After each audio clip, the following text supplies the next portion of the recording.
What is up, YouTube? This is Blacktop here. Today I wanted to bring you a fun video, not necessarily like a heavy discussion about any gameplay mechanics or any new cards coming up. No, just a fun video. I'm kind of bored today, so really that's why this is coming to you. So I've always been, fantasizing a little bit, or really a lot. If I owned Yu-Gi-Oh, what I would do, what changes I would make to the game. So today I'm just going to discuss with you some of my ideas. Or what I would at least try to do if I owned the game of Yu-Gi-Oh! So let's get started here. So first I want to talk about bandless changes. The initial surprise point here is that I would like to try for at least 2 weeks to let's say from a business perspective, as soon as I was able to take over the Yu-Gi-Oh! Division from Konami or whatever, immediately, after that was all finalized, I would say, okay, new ban list, everything to 3. And I would just love to see what people would try out then. Like, literally everything to 3. Honestly, I have no idea what would be good, what would be terrible. It'd probably be everybody's least favorite format. But I don't know. we just have to see there. Probably wouldn't be very good for the game, honestly. But I don't know. It'd be interesting and kind of funny. But then immediately after that, I would implement this new ban list strategy. So basically, I call it the Democratic Players ban list. So basically, how this would work is players who have a COSI, I believe that's the correct term, yeah, like the player ID or whatever, to play Yu-Gi-Oh, they would be able to go in a certain period before we would release a ban list, like say a week or something like that. We would be able to say, okay, look, you can vote for certain cards to get hit in these certain areas. So the players would shape the format in that way. I think that'd be a pretty cool idea. It really wouldn't be like a set in stone sort of thing. It'd be like a glorified suggestion. But the way I would do it is I would have players choose up to 10 cards to unban that were already on the list or in some shape or form, 7 cards to semi-limit, 5 cards to limit, and 3 cards to ban. And I think that would be pretty fair. And of course, we probably, for the 10, 7, and 5, we probably wouldn't do that much, depending on the format or whatever. But, the 3 cards to ban, I don't think that seems that doesn't seem too unreasonable.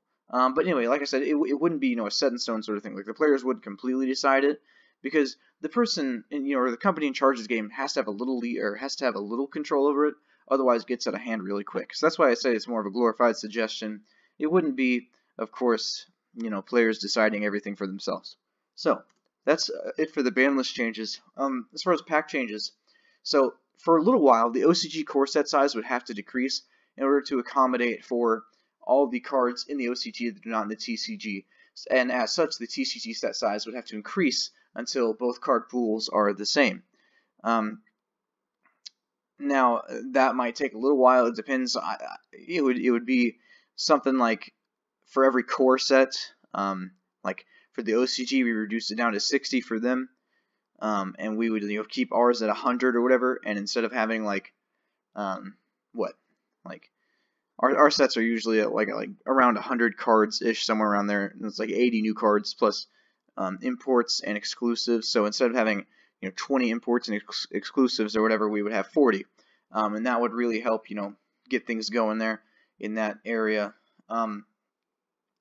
Another thing would be, of course, to release the Link of Reigns pack, which, I mean, we're never going to get that. We're seeing cards slowly leaked. We still haven't got Needle Fiber, RIP, but that's that, I suppose.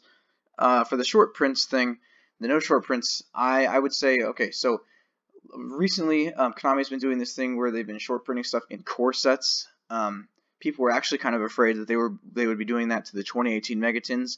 So far, it doesn't look like that's the case, but the thing is, I'd say no, we're done with short prints, we're not doing that.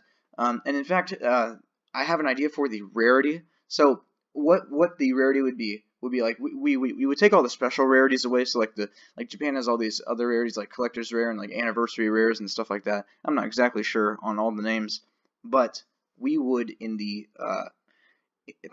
both sets, in both areas, I would say, okay, look, anything that is originally available as a secret rare is also available as an ultra rare. Anything ultra can also be super.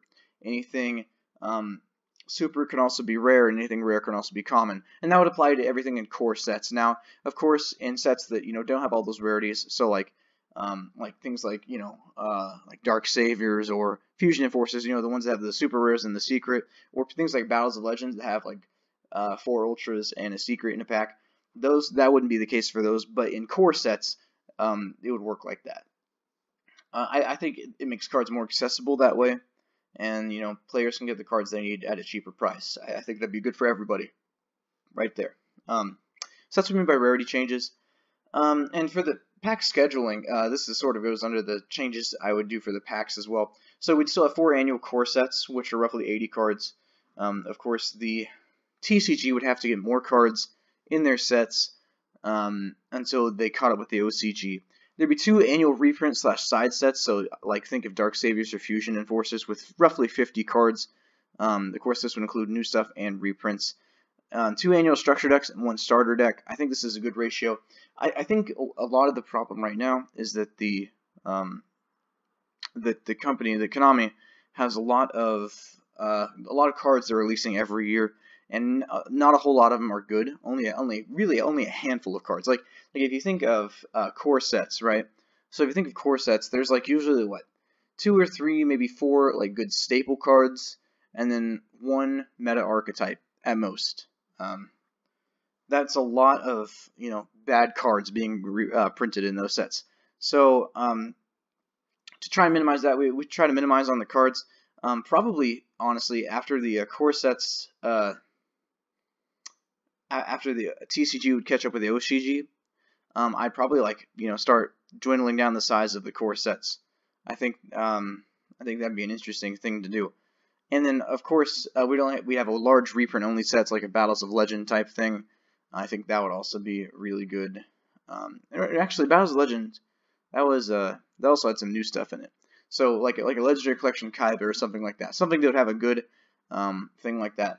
And of course, I'd still consider doing like Legendary Dragon decks, or what else? There's like Star Packs, OTS packs, things of that nature. Those will also be included as well. For format and rule changes, this is I think this is the final section. Yeah, I think it's the final section here. So as soon as the OCG and the TCG card pools were caught up, I would merge the 2 together. Of course, I'm an American, so it would be an American-based company, and it wouldn't make any sense to sort of hold Japan to like a special place. And I wouldn't do that for the United States, of course. I would want everybody to be able to play the game as fairly as possible. So I would, of course, do a TCG-OCG merger. And that being said, it would kind of wreck the ban list a little bit. But I think like at that point, after the new ban list procedures were implemented, the ban list would be largely similar.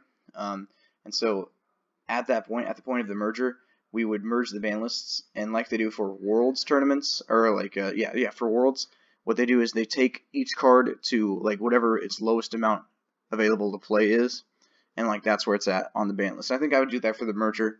Anyway, reintroduction of traditional format. If you don't know, traditional format used to be a thing. It's basically like you take every card on the ban list, and you make it available at 1 more copy. Of course, maximum 3. And that's like traditional format. So I think it'd be pretty interesting. I think it'd be cool to see like a bunch of regionals or YCSs with a traditional format, but with just like not to say worse per se, but worse prizes, not as good as the advanced format. And I think introduction of special formats into the game, just as cool side events or things like that. So like tag duels, like officially sanctioned tag duels or battle royales even would be an interesting concept to put into the game. Things like what's that one format? Highlander. I think like Magic the Gathering has a Highlander format. Some other game does. And Highlander is basically like every card's at 1. So you build a deck, no 3-ofs, no 2-ofs, just everything at 1. Which will be interesting. I would think. I don't know what I would play. Of course, you could run like Orbital Hydralander. That would be a great card to play in that deck. But yeah, that'd be interesting. So yeah, I think that's all I've got for special formats. I don't know. I think that's it. But I think those would be some great changes. Maybe if Konami would like to implement some of those, although all of those are highly doubtful to be implemented. But that's my fantasy.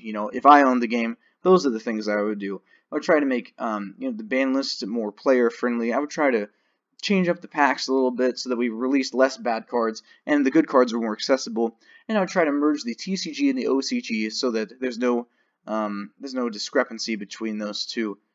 But anyway, those are my thoughts. Let me know down in the comments what you think, what you would do if you owned Yu-Gi-Oh! That would be pretty cool. I would love to hear what you say about that. Anyway, thank you guys so much for watching. If you like my video, please leave a like and subscribe for more content. Nevertheless, this is Blacktop signing out. Thank you so much.